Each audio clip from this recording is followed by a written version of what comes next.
प्रिय छात्रों, जैसा कि पिछले दिन हम सब हिंदी विषय के संस्कृत खंड से संस्कृत भाषा या महत्वम नामक शीर्षक का हिंदी में अनुवाद कर रहे थे, उसी कड़ी में आगे बढ़ते हुए आज अगली पंक्तियों का अनुवाद करेंगे। कल हम सब अध्ययन कर रहे थे कि संस्कृत नाम दैवी बागान ख्याता महर्षि भी, माने महर्षियों के द्वारा संस्कृत वो दैवी नाम का ख्याता, देववाणी के नाम से ख्याति उसकी है, प्रसिद्धि उसकी है। माने महर्षियों द्वारा संस्कृत नाम देववाणी के नाम से प्रसिद्ध है।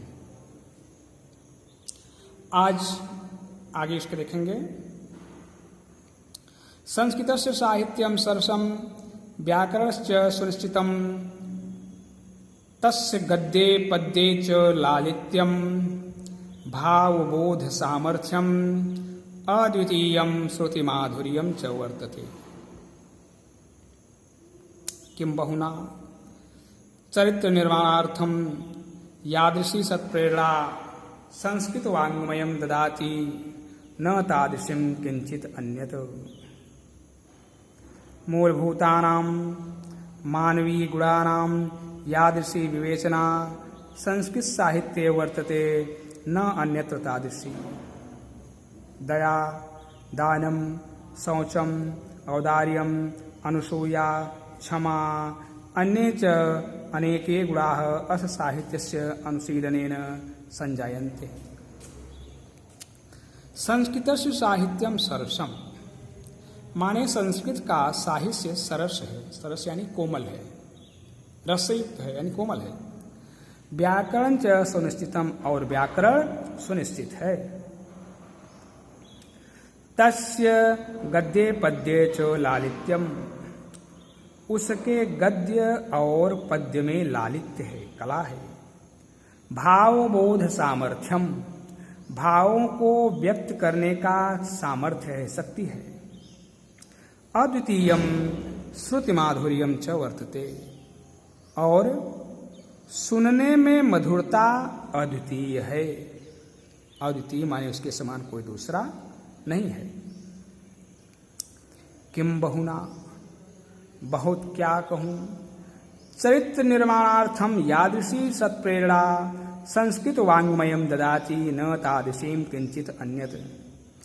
चरित्र निर्माण के लिए जैसी शक्ति प्रेरणा संस्कृत भाषा देती है, न तादृशीं किंचित अन्यत्, वैसा कोई अन्य नहीं।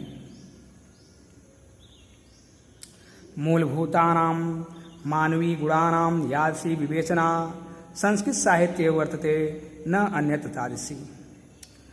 मुख्य रूप से मानवीय गुणों की जैसी विवेचना संस्कृत साहित्य में है, वैसा कहीं अन्य नहीं है।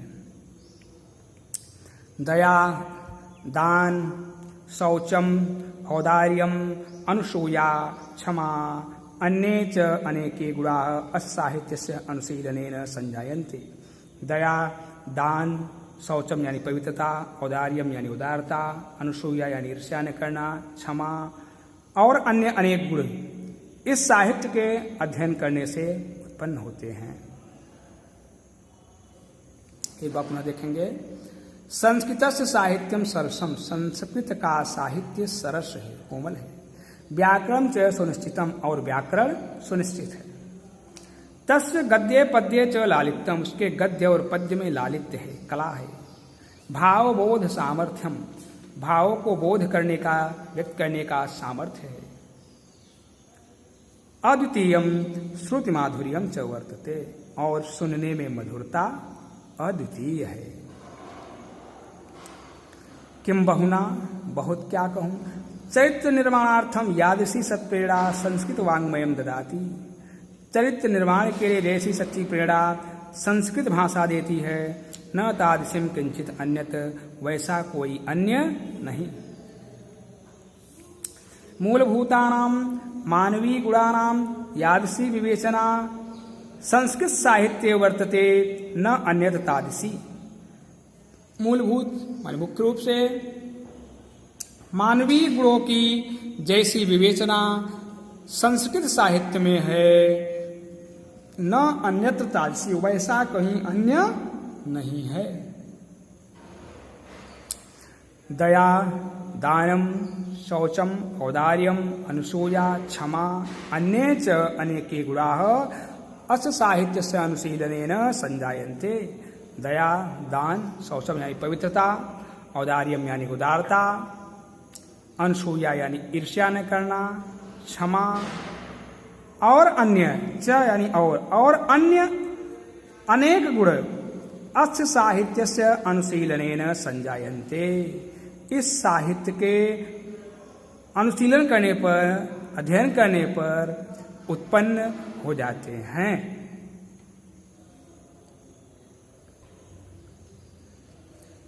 संस्कृत साहित्यस्य आदि कवि वाल्मीकि, महर्षि व्यासः, कविकुलगुरु कालिदासः, अन्ये च भास, भारवी, भवभूति आदयो महाकवयः स्वकीयैः ग्रन्थरचनैः अद्य अपि पाठकानां हृदि विराजन्ते। इयं भाषा अस्माभिः मातृसमं सम्माननीया वन्दनीया च। यतो भारतमातुः स्वातन्त्र्यं, गौरवम्, अखण्डत्वं, सांस्कृतिक एकत्वं च संस्कृतेन एव सुरक्षितं शक्यन्ते। क्योंकि भारत में इयं संस्कृत भाषा सर्वासु भाषासु प्राचीनतमा श्रेष्ठा च अस्ति। ततः सुष्ठ उक्तं भाषासु मुख्या मधुरा दिव्या गिरवाण भारती इति। हिंदी में अनुवाद देखेंगे। संस्कृत साहित्यस्य आदि कवि वाल्मीकि, माने संस्कृत साहित्य के आदि कवि वाल्मीकि हैं। संस्कृत साहित्य के आदि कवि वाल्मीकि, महर्षि व्यास, कवि कुलगुरु कालिदास माने और अन्य भाष भारवी भवभूति, और अन्य भाष भावी भवभूति आदि महाकवि, हमारे आदि महाकवि, स्वकीय ग्रंथ रचनैः माने अपने ग्रंथ रचनों से, अद्य अपि माने आज भी, पाठकानां हृदय विराजन्ते माने पाठकों के हृदय में विराजमान है। पाठकों यानी पढ़ने वालों के हृदय में विराजमान है। इयं भाषा अस्माभिः मातृसमं सम्माननीया वन्दनीया च। यह भाषा हमारे माता के समान सम्माननीय और वंदनीय है। यह भाषा हमारे माता के समान सम्माननीय और वंदनीय है। यतो क्योंकि भारत मातुः स्वातंत्र्यम, भारत माता की स्वतंत्रता, गौरव, अखंडत्वम च और अखंडता, सांस्कृतिक एकत्वम च और सांस्कृतिक एकता, संस्कृतेन एव सुरक्षितुम शक्यन्ते माने संस्कृत से ही सुरक्षित हो सकती है। क्योंकि भारत माता की स्वतंत्रता, गौरव, अखंडता और सांस्कृतिक एकता संस्कृत से ही सुरक्षित हो सकती है। इयं संस्कृत भाषा सर्वासु भाषासु प्राचीनतमा श्रेष्ठा च अस्ति। यह संस्कृत भाषा सभी भाषाओं में प्राचीन और श्रेष्ठ है। ततः सुष्ठ उक्तम, इसलिए ठीक ही कहा गया है, भाषासु मुख्या मधुरा दिव्या गिरवाण भारती। भाषाओं में मुख्य, मधुर और दिव्य यानी अलौकिक गिरवाण भारती है, देववाणी यानी संस्कृत वाणी है। भाषाओं में मुख्य, मधुर और अलौकिक संस्कृत वाणी है, यानी ऐसा। एक बार फिर से देखेंगे। संस्कृत साहित्यस्य आदि कवि वाल्मीकि, महर्षि व्यासः, कविकुल गुरु कालिदास अन्ये च भास भारवी भवभूति आदि महाकवयः स्वकीय ग्रंथरत्नैः अद्यापि पाठकानां हृदि विराजन्ते। संस्कृत साहित्य के आदि कवि वाल्मीकि, महर्षि व्यास, कविकुल गुरु कालिदास और अन्य भास भारवी भवभूति आदि महाकवि स्वकीय ग्रंथरत्नैः अपने ग्रंथरत्नों से अद्य माने आज भी पाठकानां हृदि विराजन्ते माने पाठकों के हृदय में विराजमान है। इयं भाषा अस्माभिः मातृसमं सम्माननीया वंदनीया च। यह भाषा हमारे माता के समान सम्माननीय और वंदनीय है। यह तो क्योंकि भारत मातुः स्वातंत्र्यम, भारत माता की स्वतंत्रता, गौरव, अखंडता, सांस्कृतिक एकत्वम च और सांस्कृतिक एकता, क्योंकि भारत माता की स्वतंत्रता, गौरव, अखंडता और सांस्कृतिक एकता संस्कृतेन एव सुरक्षितुम शक्यन्ते, संस्कृत से ही सुरक्षित हो सकती है। इयं संस्कृत भाषा सर्वासु भाषासु प्राचीनतमा श्रेष्ठा च अस्ति। यह संस्कृत भाषा सभी भाषाओं में प्राचीन और श्रेष्ठ है। तथा सुष्ठुक्तम, इसलिए ठीक ही कहा गया है कि भाषासु मुख्या मधुरा दिव्या गिरवाण भारती, भाषाओं में मुख्य, मधुर और अलौकिक गिरवाण भारती है, देववाणी, संस्कृत वाणी है। इति यानी ऐसा, इस प्रकार से आप